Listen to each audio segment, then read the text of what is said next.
Hey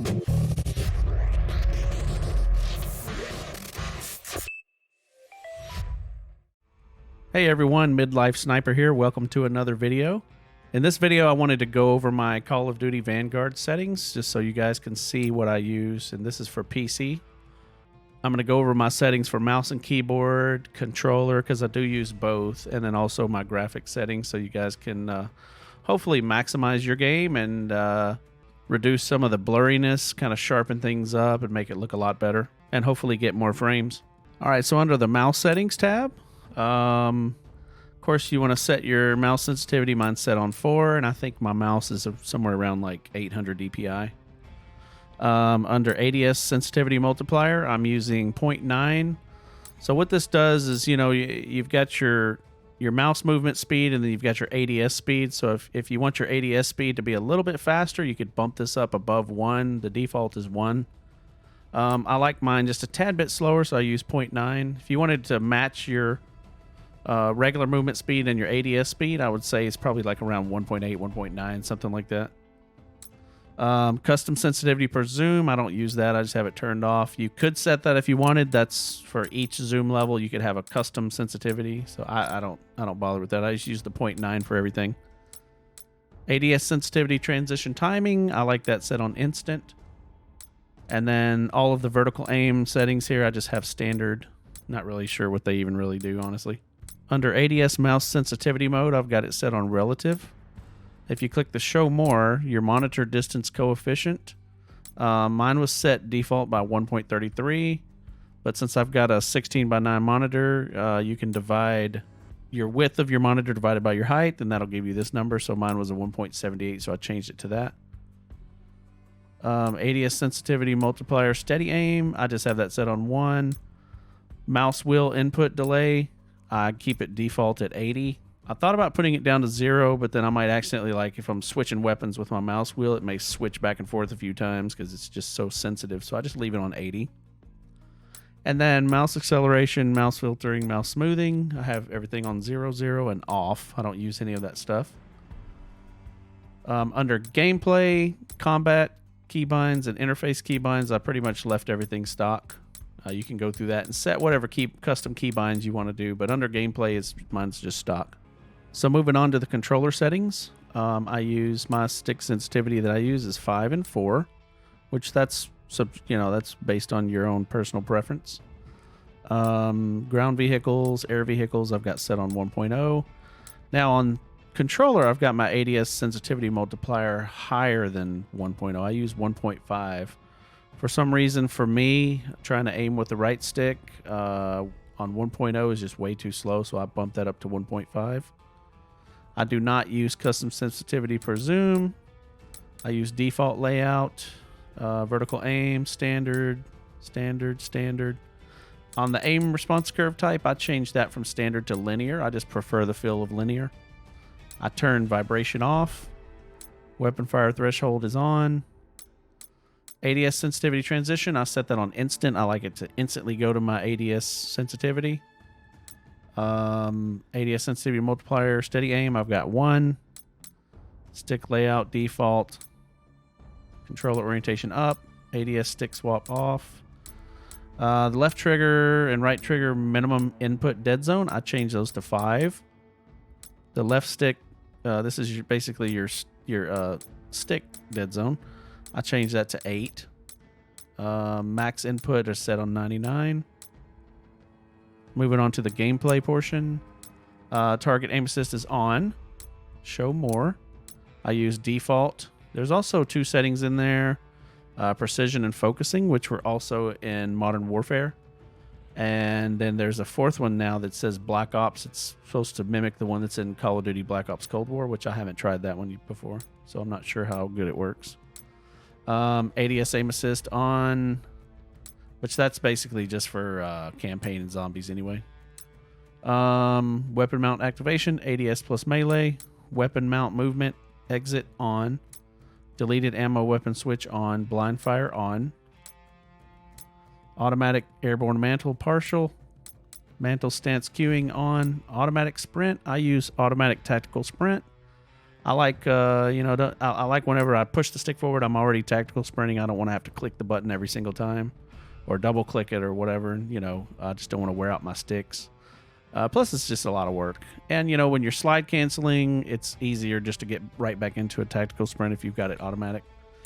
Automatic move forward is off. Sprint cancels reload. I turn that off. I hate when I'm trying to reload and I accidentally push forward on the stick to run, and all of a sudden it cancels my reload, and then I'm still out of bullets.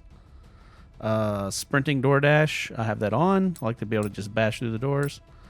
Slide behavior, I changed that to tap because I hate hold. I want to just tap it and my slide happens. I don't want to have to hold the button down. Aim down sight behavior, hold. Equipment behavior is hold. Steady aim behavior, hold. Automatic weapon fire behavior, hold. Interact reload behavior, I've got tap to interact. That way I just tap the button to pick up a weapon or to interact with something in the environment or whatever, and then hold it to actually reload. And then scoreboard behavior is toggle. So now we can go back and look at the graphic settings. Under display mode, I use full screen borderless. I know a lot of people like full screen, and I prefer full screen borderless so I can tab out of the game easier. Full screen, I think, gives you a little less input lag, but I really don't notice that much of a difference, to be honest with you. Display resolution, mine is locked on mine. My monitor's 2560 by 1440. Refresh rate is 240, which is the refresh rate of my monitor. VSync, I leave those off. If you have screen tearing, you can turn them on, but VSync tends to add a lot of input lag, so I don't use it at all. I don't really have an issue with screen tearing anyway. Frame rate limit, I've got set on custom. If you show more, so since my monitor's at 240 hertz, I've got that set on 240. And then in the menus, I've got it set on 60 and 30 because I really just don't need super high frame rate while I'm in the menus. Aspect ratio, I've got automatic. Brightness, I've got set at just the default to where you can barely see the Call of Duty in the middle. So I think that's best just to follow the guidelines on that. Display gamma, I've got 2.2 sRGB. HDR, I turn HDR off. I do not like HDR. It's just a personal preference of mine. The blacks are too black and it makes too much dark spots in the image, so I just like to turn it off and everything just seems to look better to me. Focus mode, I have set off. Display adapter, just make sure it shows your correct graphics card. And then restart shader. These are just commands that you can do. On-demand texture streaming, those are just commands. Okay, under quality, let's see. Quality presets, I've got custom. The reason mine says custom is because I've changed a lot of these in here. My render resolution is 100. Dynamic resolution is off. Texture resolution, I've got it set on medium. I run an RTX 3090, which I could handle high settings on everything, but I want to maximize the sharpness of everything. I want to make sure that I get as many frames as I can. I mean, I could turn this down to low, but it looks too bad, I think. So I'd usually settle on about medium. Texture filter, anisotropic. I've got that set on high. Particle quality level, I've got very low. Particle resolution, I've got high. Bullet impacts and sprays, a lot of people will turn this off. I like to have it on just so I can look at the wall and see if somebody shot there, or if I want to do a spray, then it looks pretty cool. Shader quality, I run low. Tessellation, I run it off. I don't turn it on. I don't notice a difference turning it on or off, so I just leave it off. Level of detail distance range, you want that to be long. That way you can see small details at a far distance. Nearby level of detail high. Distant level of detail high kind of goes along with, with the long, high, and high. And then clutter draw distance, I turn that to low so that if there's bushes far off in the distance or something like that and somebody's trying to crouch behind them or hide behind them, then they may not even render for you and you could probably just see them laying there and not even see the bush. So that actually helps you sometimes in the game. Volumetric quality level, I just leave that on low. Seems to make everything look a little smoother and less cluttered on the screen. Screen space shadows, I leave that off. I like to have just minimal amount of shadows in my game because, the more shadows, the more stuff is on the screen and it's just more clutter and more things to have to figure out. Is that an enemy? Is that a shadow? What the heck is that? Shadow map resolution, same thing there. I just leave that on very low. Sun shadow cascades low. Cache sun shadows on. Cache spot shadows on. I'll leave those on because it seems to, you know, it'll store the shadows in a cache, so it pulls from the cache rather than re-downloading them or whatever it does every time, or re-rendering them, or however the game works. So it just seems to give you like a little more frames. Spot cache size, I've got it set on medium. Spot shadow quality low. Particle lighting low. Ambient occlusion, I've got that turned off. Of course, that's just more shadows, more stuff on the screen, so I've got it off. Screen space reflection, I've got that turned off. Again, that's just more stuff on the screen. You know, just to confuse your eyes when you run around a corner or something. You see something shiny, you don't know if it's a, you know, an enemy.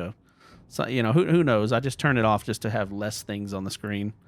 I want to have less environment, more enemies. So that's my goal. DLSS, I don't run DLSS. This here says it's locked because my drivers are out of date, but I wouldn't run it anyway. Fidelity FX Super Resolution I have off. Now I do run Fidelity FX CAS set on 1.0, so this tends to sharpen the image a lot. You know, this is off by default, I believe, and so it's better if you turn it on. That way you get, you know, a little bit more sharpness. Anti-aliasing, I've got that set on low under show more. You could leave it on filmic, just set it on low.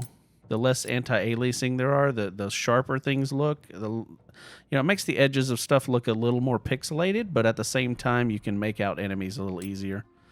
Depth of field, I turn that off. That way the nearby stuff is not blurred out, and that just seems to, like, help with visibility in the game. You know, less things are blurred. Everything's more sharp.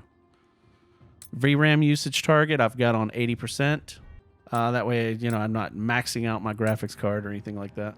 Under the gameplay tab, color customization. So you can change your team color and your enemy color. I've got the team color set on as like bright as blue as you can get, and then the enemy color on as bright red as you can get. That's pretty much all that I worry about here or change on there. Field of view, I like to run 103. The game defaults to 80, so if you probably want to raise that up just to get a little more, you know, a little more environment on your screen. I don't like 120. I know a lot of people use 120, but for me, when I do that, everything is just so small and zoomed out. It's just, I don't know, it doesn't work for me, but I found the sweet spot for me is 103. Show more, I use independent on ADS field of view, because what that does is, even though I'm zoomed out to 103, whenever I ADS, it puts me back to the 80. So it puts me back to where it was. If you use affected, then you will stay zoomed out even when you're ADS. Now, I know that's what a lot of people like, but for me, I like to be able to see the enemies a little closer up once I ADS, so I leave that on independent. Camera movement, I turn that down to least, because that just, like when you're running around and you get that side-to-side shake and all that, this just tends to reduce that. World motion blur, I turn that off. That way everything stays nice and sharp and crisp. Weapon motion blur, same thing. I turn that off so everything's nice and crisp. NVIDIA reflex low latency, I have that on. You could turn that off, but I think if you've got an NVIDIA card, it supposedly helps you have less latency in your input. So I'll leave it on. I don't do the on plus boost. I've never really tried that, but just on seems to work good for me. And then moving on to the audio tab. I leave my master volume at 100. I turn the music down to about 10. I mean, I don't want to turn it all the way off. I'm a casual gamer, so I like the music on there. You know, I'm not super serious. You know, MLG, Call of Duty League guy. So I mean, you know, the music doesn't bother me. You know, it adds to the experience. So I leave it on about 10. That way, I still kind of hear it a little bit. Dialogue volume, I like to set that on about 50. Sound effects 100. Everything else, let's see, audio mix I put on headphones because I use headphones, and everything else is pretty much, you know, default. Voice chat, mute everyone except party. I mean, this is something, you know, that's preference. This is if I don't want to hear a bunch of people, you know, all the other people, but you know, sometimes it's very funny to listen to them, so that way you get the death comms and stuff like that. So sometimes I'll turn that on. I use open mic.